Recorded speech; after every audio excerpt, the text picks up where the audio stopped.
මේ තියෙන්නේ Toyota Camp එකක්. මේ වාහනේ ගියේ ගඟකට. වතුර පිරලා තියෙනවා මෙතෙන්ටම. මෙයා හුස්ම ගන්නෙ නැහැ.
මේ තියෙන්නේ Toyota Camp එකක්.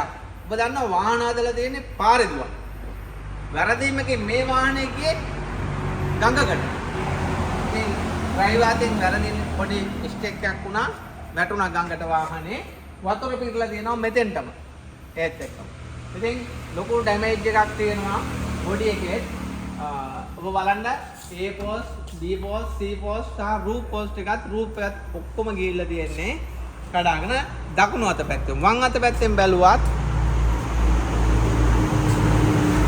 left side එකේ ඒ විදිහටම A post එක B post එක C post ඔක්කොම කඩන් ගිහලා දොරවල් බොපාර බොනට් ෆෙන්ඩර් ඔක්කොම ඩැමේජ්. ඒ වගේම රූෆ් එක ඔබට පේනවා අඩි එකමාරක් විතර උඩ ගිහිල්ලා තියෙනවා. රිපෙයාර් එකේදී ඇක්සිඩන්ට් රිපෙයාර් එක නම් අපිට නැතිනම් මේකේ භයානකම දේ තමයි ඔබ බලන්න එන්ජින් එක හිර වෙලා තියෙන්නේ. මෙයා හුස්ම ගන්නෙ නැහැ. මෙයා හිර වෙලා තියෙන්නේ. ඉතින් පණ දෙන්න තියෙනවා අපිට මෙයාට. ඉතින් අනිත් එක තමයි සම්පූර්ණයෙන්ම එන්ජින් ECU සහ සියලුම රිලේ කට් අවුට් ඔක්කොටම ෆියුස් බොක්ස් ඔක්කොටම වතුර ගිහිල්ලා තියෙන්නේ. ඉතින් අර පැත්තෙන් ගත්තත් ඩෑෂ්බෝඩ් එක ඇතුලේ සම්පූර්ණම වතුර ගිහිල්ලා තියෙන්නේ. ඉතින් ලොකු වැඩක් තියෙනවා අපේ ඉලෙක්ට්‍රිකල් ටීම් එකටත් මෙකැනිකල් ටීම් එකටත් මේ වගේ එකක් ආවම සෑහෙන්න සංකීර්ණයි. ඉතින් මොඩ දාන්න තියෙනවා අපිට. අපි හොයන් විශ්වාසයෙන් මේ චැලෙන්ජ් මෝටර්ස් එකට එන්නේ. අතාරින්නේ නැහැ අපි. 100%ක් මේකත් හරියට හදලා කස්ටමර්ට පාරට දාලා ටෙස්ට් රන් දුවලා පෙන්නනවා ඔබට. ඉතින් රැඳී සිටින්න ඔබ අපත් සමග ඕනම වාහනයක් ඇක්සිඩන්ට් වුණොත් ලක්ෂරි වාහනයක් නම් ගිනි ගත්තත් කන්දෙන් පෙරළුණත් මූණට මූණ ඇප්පුණත් මොනෑම අනතුරකට වුණත් අපි වතුරට වැටුණත් හදලා දෙනවා ඔබට. නිවැරදිව අපිව හොයන් ආවොත්. ඉතින් කැරියර් සර්විස් එක තියෙනවා අපේ පැය 24ම. ෆ්‍රී සර්විස් එකක් තියෙනවා අපේ හදන වාහන ලක්ෂරි වාහන වලට. ඉතින් කතා කරන්න අපේ නම්බර් වලට ඕනම කෙනෙක් අපි දෙනවා අපට ඒ සර්විස් එකත් චැලෙන්ජර් මෝටර්ස් කස්ටමර් කෙනෙක් නම් රැඳී සිටින අපත් සමග luxury auto repair centre Kurunegala challenger motors.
We like this shit, see.